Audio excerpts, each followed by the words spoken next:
Hi, it's Michael. I'm going to talk about a an event that happened to me a long time ago.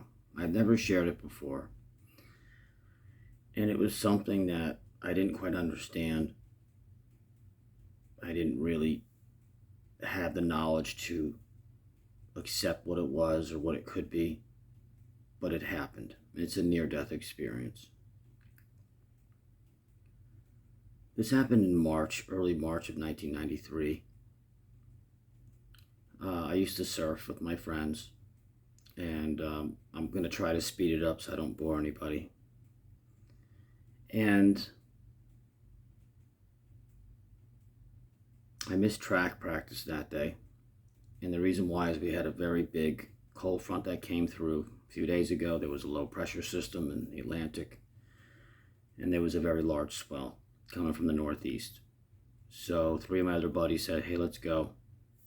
Get out of here around 3:15, leave high school, let's go surf. These waves are really nice. Called the surf report. It said it was 2 feet overhead, which is 6 feet, which is 8 feet, and even larger with some sets, and that was over in Hillsborough, in Deerfield. We decided to go up the Spanish River in Boca, which is a little bit more north, and yeah, and that meant the waves were a little bit bigger. Actually, the more north you go, the bigger they are. And when we saw the ocean from A1A and we were heading north, boy, South Florida was a lot less crowded back then. Wow, compared, it's 30 years ago. It just blows my mind. Unreal. My birthday was the other day. I'm 47 now.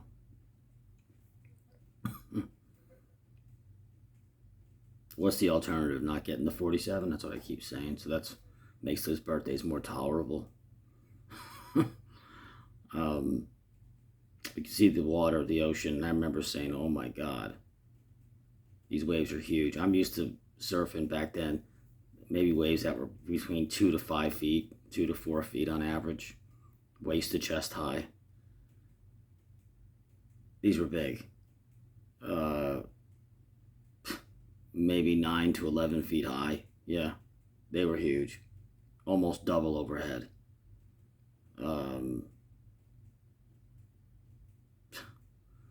So you don't really realize how big they are until you you go out there. And when the wave came over, I went up on the wave to.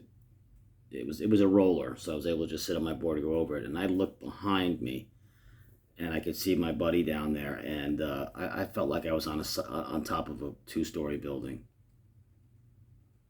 and it was a big drop. So it was kind of new for us. Anyways, the first wave came in, and I rode it for about 12 seconds. It was unbelievable, huge. I just kind of dropped in and just got away from the wave. I didn't want to go down the pipeline of it because the whole things were closing out on you. The whole wave was closing out. You couldn't really get a nice line from left to right or right to left. And I remember when I fell off the board, I really got hammered.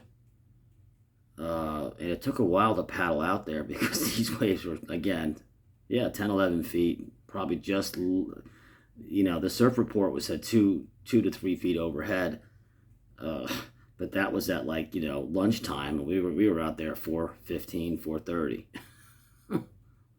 So a lot could change at that moment. It also depended on the tides. Well, so I rode it for a little bit, got down, and then I was like, wow, I need to be careful. There was some fear. There was definitely some fear that day. And a lot of my other buddies, 2 of them got separated through the current. They were all the way down there. And a lot of wipeouts. But anyways, as I was paddling in, there was a break zone where the wave would break, and you have the white water wall coming at you. Then you have that break zone where the wave is breaking at, and then you have the part where you get deeper where you can go around it or duck dive it. It was pretty serious paddling out because you better know if you have any large sets coming in. You better know what waves are coming in. And I was in the white water, so I'm paddling back out. My buddy's kind of getting a little bit further away. He's drifting a little bit, and I'm just going and I'm going. All of a sudden, I see him throw his hands up.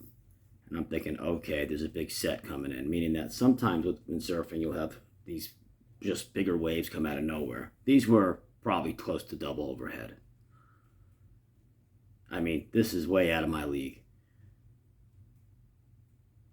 I'm paddling as fast as I can because I believe that I was skilled enough to get to that side where I could just duck dive it, because I didn't want to be in that whitewater wash anymore. But if I don't get there ahead of time, this thing could just break right on me. That's exactly what happened. This was huge. This was a set. This was one of the biggest waves of the day. Well, for at least that moment. And this wave totally broke right on me. Huge, probably 10, 11 feet. Right on me, where my back of my head and my neck and my back was. And just went like this, which flipped me around. Board shoots up in the air, comes back down. I'm underwater, and I am in the worst spot you could imagine, and there's another big wave coming behind that one, and another one. There was 3 of them, my buddy told me. I'm getting hit. I mean, it was probably 10 feet deep of water. I'm right down to the bottom. Boom, I got nailed right into the sandbar, bouncing around. I am really struggling to try to get up. I'm trying to be calm because I've surfed for many years, but there was something different about the power. And then, long story short, I felt my leg stretch out. The leash went like this rubber band, and then the leash snaps, which means I have no idea where this board is anymore. So for a leash to snap, that puts it to some context how powerful this was. That has never even close to happened before. Snaps. As I'm tumbling, I can't see. I'm underwater for 12, 15 seconds at this point. I'm having a hard time breathing. I'm just getting thrown around. The most unfortunate thing that could happen. The board is now a projectile, and it's flying.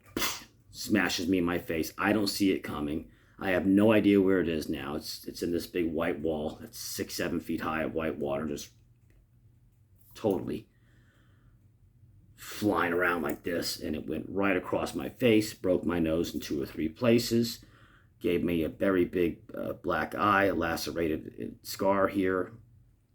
So my teeth were loose, knocked me to the side of my face. It hit me so hard that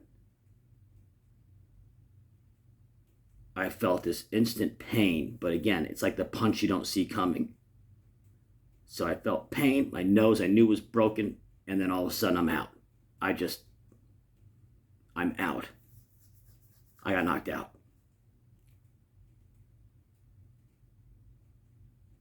What happened, and I remember this so vividly because it was such a strange experience for me when I was a teenager. When I got knocked out, it was like seeing a black curtain come right down. Just black. In this blackness were swirls. Just swirls of just different directions and maybe little vortexes and things like that. And I had no pain anymore. Didn't feel my nose broken. No fear. I had no interpretation of being thrown around. I had no interpretation of, swallowing some water. I had no interpretation of drowning. I was just in this dark space. It was as if I was able to get out of my body and just be somewhere else. As that progressed, I felt this sense of relaxation and very, very tired and satisfied and acceptance. So I'm in this different space. I don't know where I am anymore again. I have no recollection of even surfing. I didn't know I was drowning when I was in this space, but I was there. As I stayed in this, I don't know how long, a little while, something happens in this black curtain. And by the way, with all these swirls and stuff that were in this black space of being unconscious or dying, all the swirling stopped and came down. And I remember as I was like breathing, or I guess I was breathing, I don't know. I remember the bottom layer of this black void, like, was going like this, as if it was like a heartbeat. I could see something going up and down just a little bit at the bottom of it. And everything else was pitch black.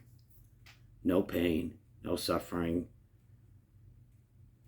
And then something happened. I don't know how much time it was. My buddy said he thought I was underwater for 2.5 to 3 minutes. They couldn't find me. They saw the board first, I guess.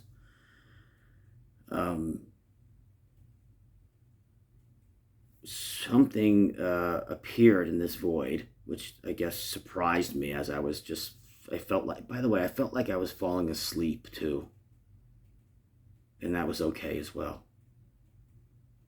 So, anyways, something appears in this black void, and it is a orange, reddish, yellow colored circle, or maybe a sphere. That just went straight up like this. Okay. And I was like, wow, that's interesting. Again, don't know where I am, don't know what's happened to me, but I feel comfortable. I feel all right.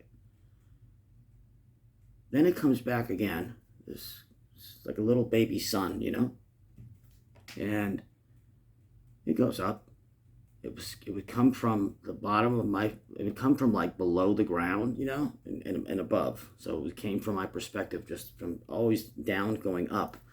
And the second time I saw it, this circle sphere kind of floated in this dark space just above me, where I had to kind of, look up a little bit unconsciously, if you can make sense of this.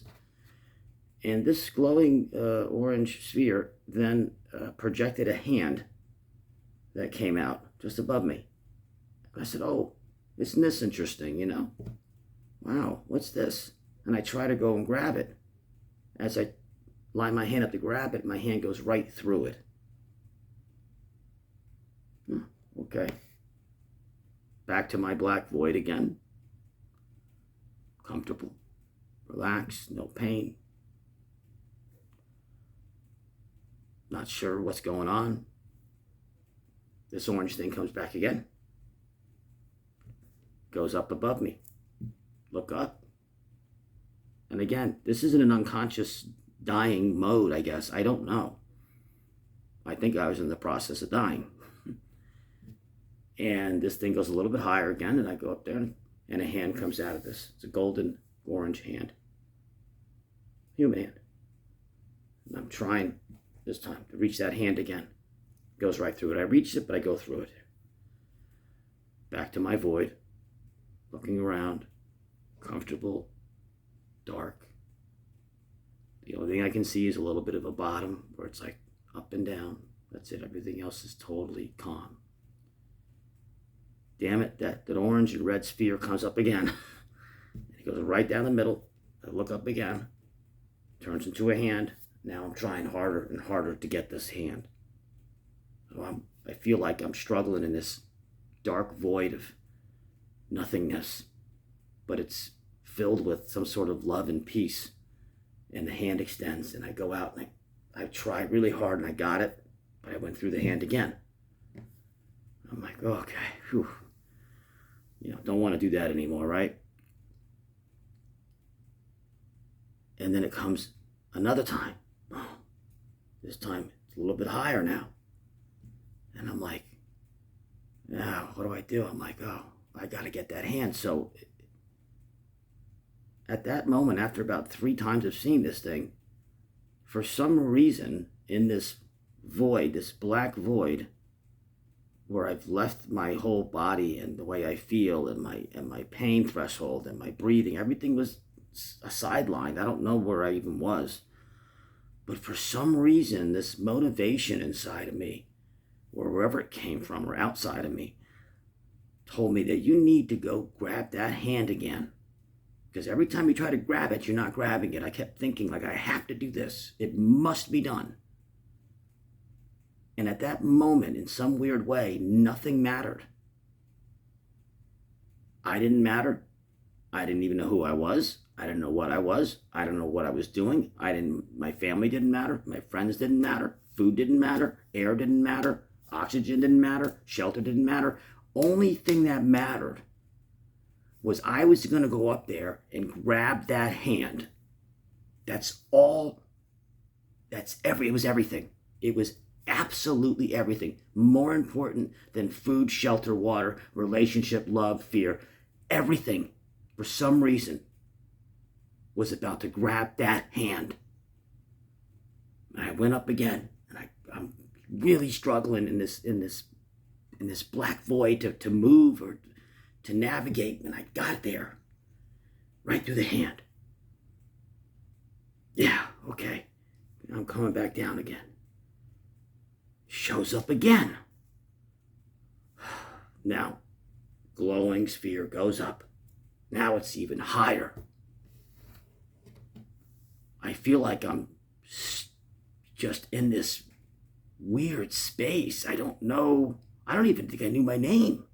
But again, I had to get to that red glowing sphere which produces a hand.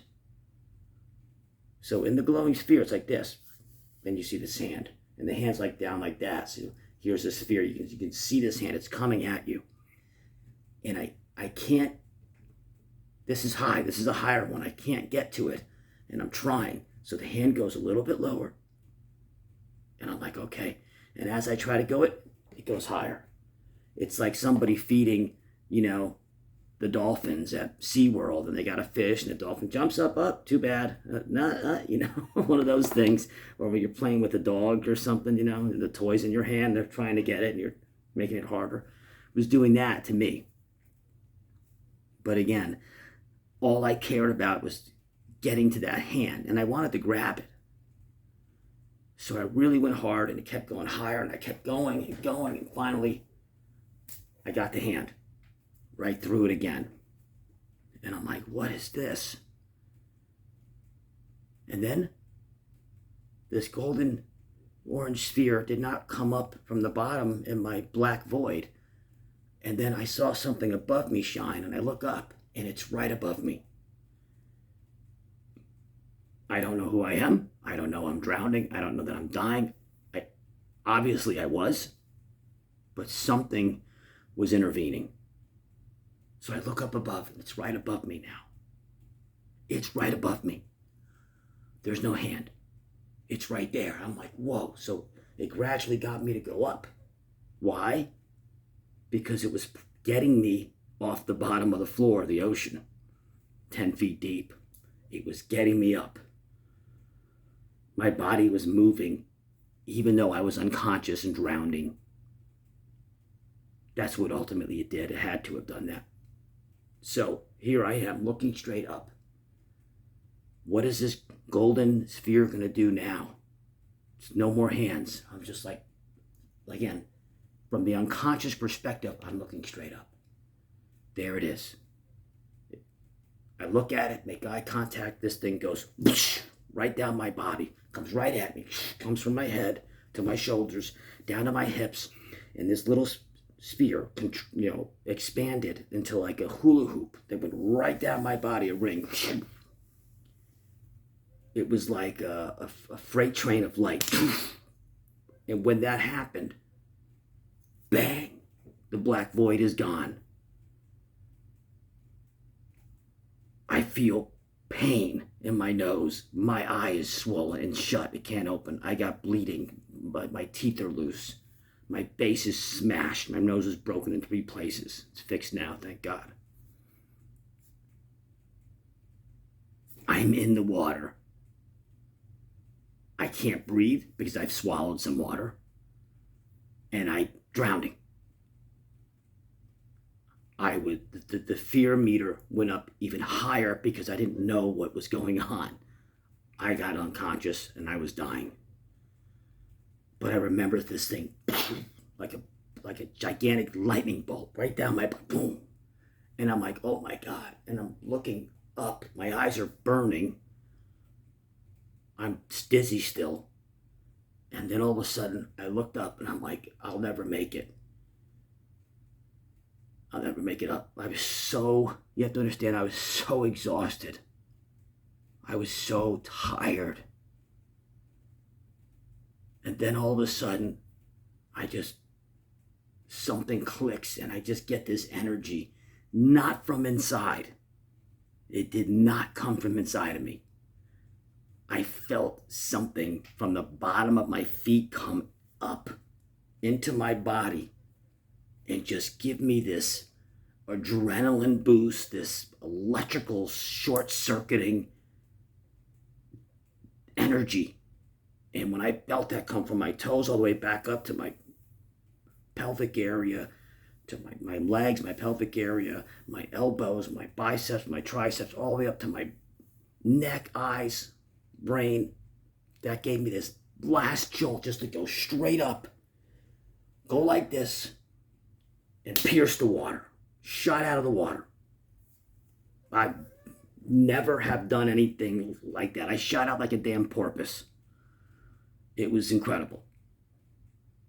And that got my head above water. My friend is looking for me, he's frantic. He sees me about 30, 40 yards away, sees me pop out.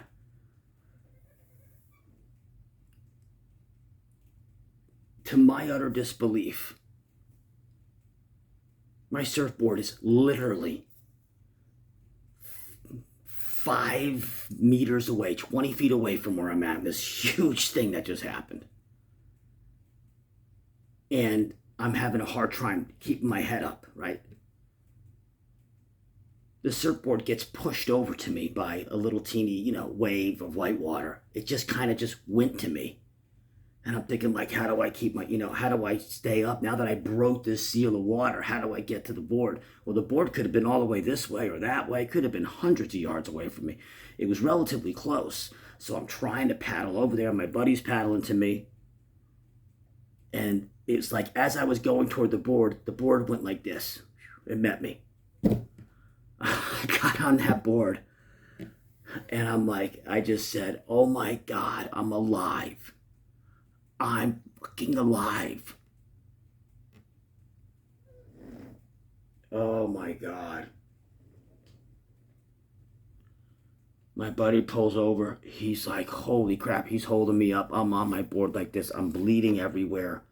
He's like, where were you? And I just looked at him. I said, I don't know. I'm alive. That's all I cared about. I'm alive. I'm in pain. My nose is so broken. My cheek is probably fractured. My teeth are loose here.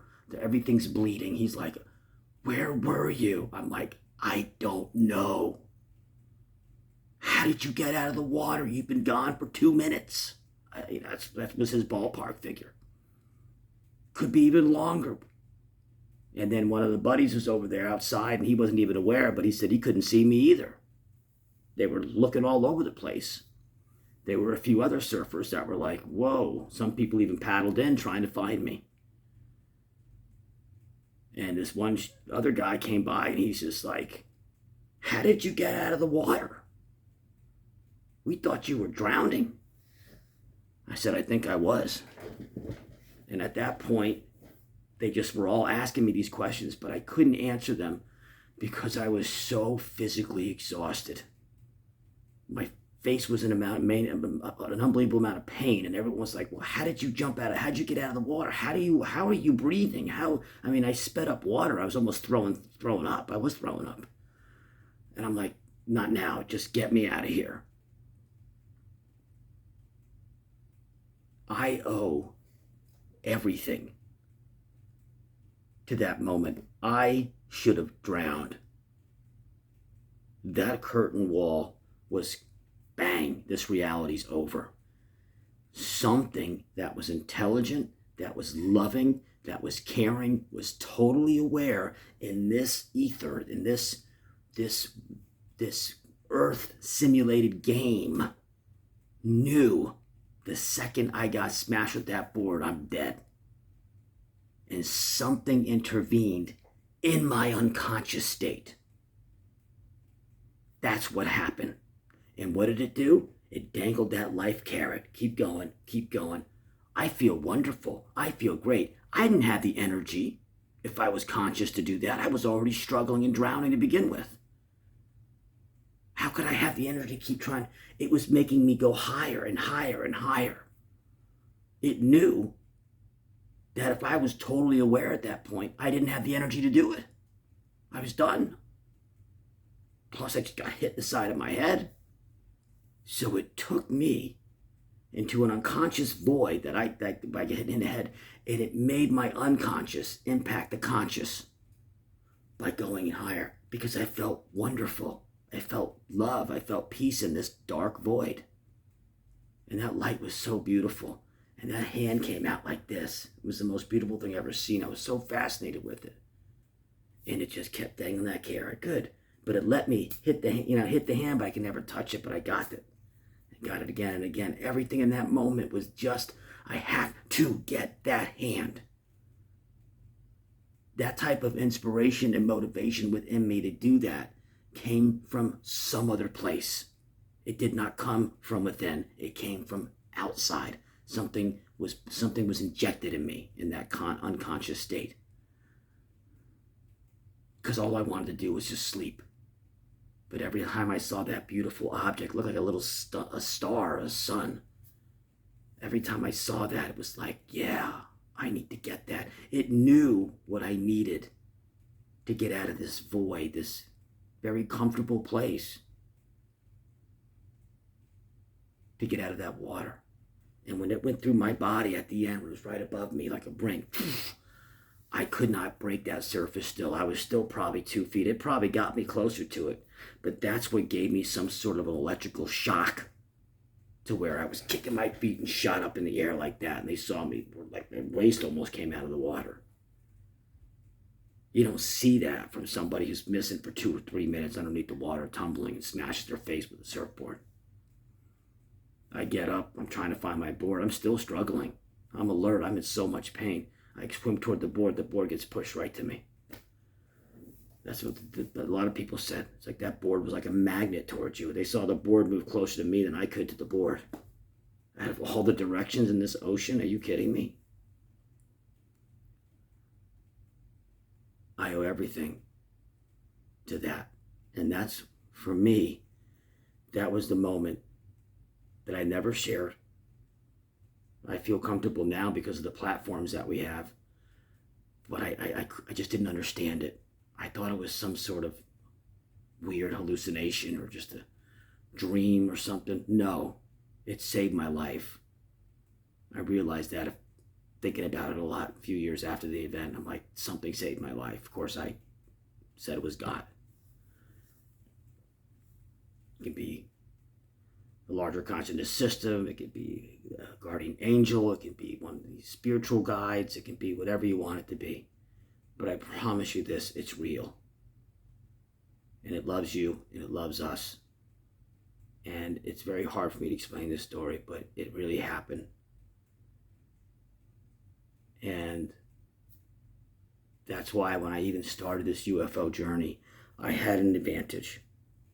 I had an advantage because I know the supernatural and I know the spiritual realm is real because I had that experience already. And if that could come into my consciousness and save my life when I'm drowning and dying unconscious, and then it come into my body and shoot me up, then I can see a UFO. Thank you for letting me share.